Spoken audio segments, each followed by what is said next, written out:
L'explosion du 4 août 2020, la troisième plus forte de l'histoire, détruit une grande partie de la capitale libanaise, faisant plus de 220 morts, 7 000 blessés et saccageant 300 000 habitations et commerces.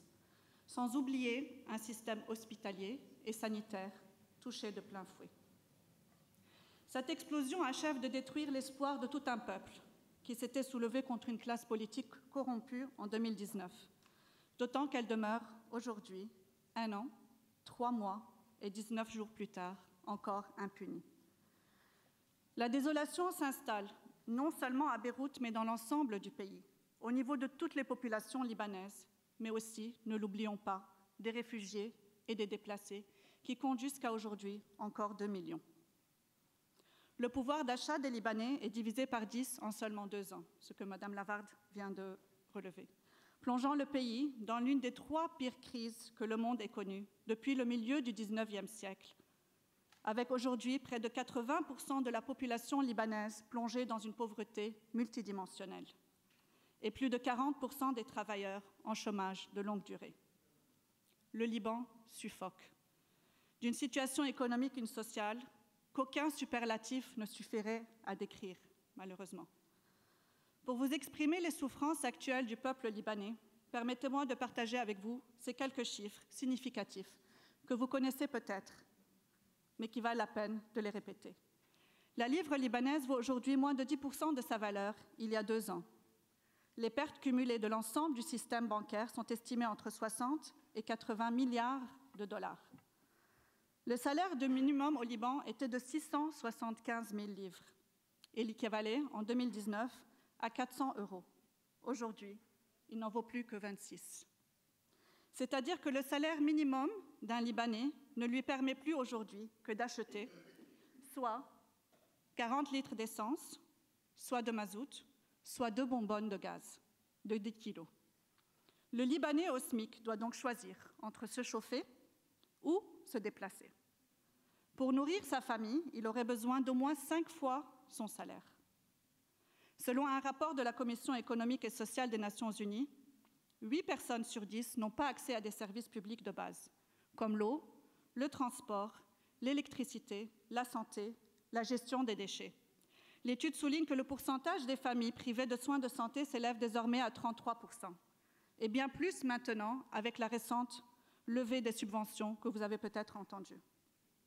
Aujourd'hui, 1,5 million de Libanais vivent avec moins de 3,40 € par jour. Et 10% des Libanais, soit environ 404 000 personnes étiquetées extrêmement pauvres, vivent avec moins de 2,13 € par jour. Des millions de familles sont en danger d'une catastrophe humanitaire. La jeunesse a tant perdu espoir en un avenir au Liban qu'aujourd'hui, 3 jeunes sur 4 souhaitent émigrer. Je vais m'arrêter à ces quelques chiffres, tant ils pourraient être conjugués à l'infini compte tenu de ce drame qui malheureusement n'en finit pas.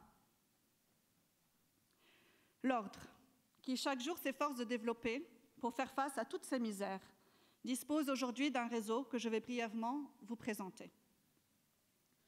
Donc, l'Ordre de Malte est présent depuis 1953, mais c'est surtout durant les années de guerre qu'il s'est déployé sur l'ensemble du territoire, à travers ses centres médico-sociaux, dans les zones frontalières les plus reculées, de l'extrême nord à l'extrême sud, en passant par la plaine de la Bekaa, comme vous pouvez le voir. J'espère que vous pouvez le voir au fond de la salle sur la carte. Pour offrir soins et réconfort à une population désemparée et presque oubliée. Au fil des années, l'Ordre a continué à se déployer, à s'ancrer de plus en plus dans les communautés pour servir les plus vulnérables sans aucune distinction. Ces centres sont devenus des lieux de refuge et le personnel, des membres de la famille. Notre réseau, aujourd'hui, se compose de 11 centres médico-sociaux, dont 2 en partenariat avec l'armée libanaise. Ces centres offrent une panoplie de services suivant le programme de soins de santé primaire du ministère de la Santé publique selon les recommandations de l'OMS. 5 centres partenaires, ce sont des partenariats stratégiques qui concrétisent son message de coexistence que vous avez pu déceler dans le film lorsque vous avez vu les infirmières voilées côtoyer la croix de l'ordre. L'un avec Dar el-Fatwa, la plus haute instance sunnite, l'un avec la fondation Imam Sadr, une des plus importantes fondations chiites, avec laquelle nous collaborons depuis plus de 30 ans. L'un avec la fondation Druze, Cheikh Abou Hassan Arif Halawi dans le Chouf, et l'un avec la fondation Cœur Agosian de la communauté arménienne. Et enfin, nous avons récemment lancé une unité de soins intermédiaires pour le Covid-19. Nos unités médicales mobiles, c'est un programme qui a été lancé en 2014. C'est un programme précurseur de l'Ordre de Malte, d'abord pour répondre à la crise des réfugiés, mais aujourd'hui qui remplissent de plus en plus un rôle très important pour aller toujours vers l'autre. Comme on l'a vu dans le film, ils offrent une panoplie de services à 360 degrés, prenant en charge en toute gratuité les personnes.